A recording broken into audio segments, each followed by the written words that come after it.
Hai guys, halo juga para pecinta dan pendengar secara eksternal. Kalau konflik kita dengan orang lain tentunya namanya eksternal.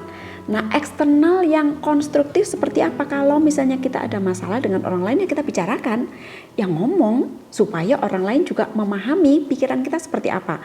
Selama kita tidak bisa mengatakan apa yang ada di dalam pikiran dan hati kita, maka orang lain tidak akan bisa memahami. Ini juga akan menjadi sumber dari konflik. Nah, eksternal yang destruktif seperti apa? Kalau kita tahu bahwa kita sedang ada masalah dengan orang lain, dengan teman, dengan keluarga, dengan suami, dengan istri, dengan kerabat dan sebagainya, lalu kita hanya gedubrak-gedubrak gitu ya, lempar barang, tendang apa kanan kiri dan sebagainya, maka itu hanya akan makin membuat konflik menjadi meninggi. Nah, eskalasi konflik ini akan membuat kehidupan kita menjadi lebih tidak baik, lebih runyam. Kali ini kita akan lanjut dengan membahas penyebab konflik. Yang pertama, biasanya penyebab konflik yang paling utama adalah oleh karena kita itu orang yang paling suka mempertahankan ego. Semua orang, ini normal.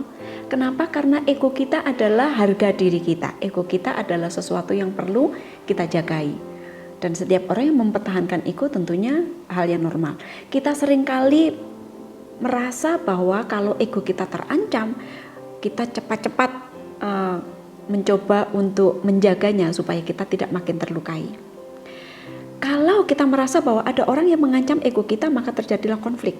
Yang kedua adalah stereotype. Stereotype ini apa? Ini adalah pikiran kita bahwa orang itu pernah melukai kita dan kemudian kita salah mengerti dengan sikap-sikapnya. Kita menganggap bahwa orang itu dulu pernah melukai aku, maka kali ini dia pasti akan melakukan hal yang sama. Nah, ketika kita melihat bahwa sikapnya agak sedikit kurang enak menurut kita, lalu kita langsung menganggap bahwa orang ini sedang tidak suka denganku, dia mengerti aku, dia ingin melukai aku dan sebagainya. Stereotype.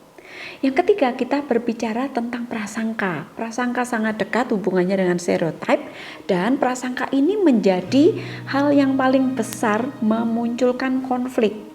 Prasangka ini berbicara, kalau kita berbicara soal prasangka, kita jarang sekali berpikir prasangka yang positif, bukan?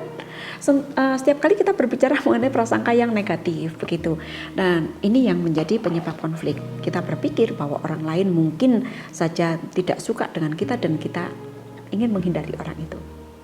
Yang terakhir, tentunya perilaku agresif. Seperti yang tadi saya sudah bilang bahwa kalau kita sulit untuk mengungkapkan pikiran kita, maka kita kemudian seringkali melakukan sesuatu yang agresif.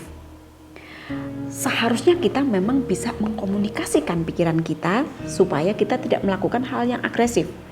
Kalau kita mengucapkan apa yang ada dalam pikiran kita, kita akan bisa dimengerti oleh orang lain dan tentunya konflik akan bisa dihindarkan.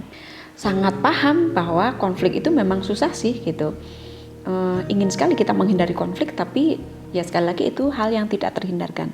Tapi ini guys, konflik itu penting. Kenapa penting? Karena tanpa adanya konflik, kehidupan kita itu akan menjadi kehidupan yang sangat-sangat membosankan. Di samping itu, konflik itu juga dibutuhkan untuk mengetahui daya tahan seseorang terhadap suatu masalah. Nah, itu penting gitu. Apalagi dalam situasi yang saat sekarang ini, daya tahan kita terhadap masalah itu sangat dibutuhkan.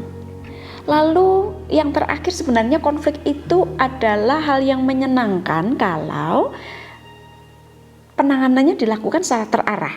Contohnya misalnya setelah kita konflik dengan sahabat kita, dengan orang tua kita, dengan suami istri, dengan pasangan, dengan siapapun itu, kalau kita menyelesaikannya dengan cara terarah maka menyenangkan. Ingat, biasanya kalau kita habis konflik dengan teman atau dengan seseorang begitu ya, ketika kita menyelesaikan secara terarah, maka hubungan itu akan menjadi lebih baik, hubungan akan menjadi lebih mesra, lebih dekat, dan lebih menyenangkan.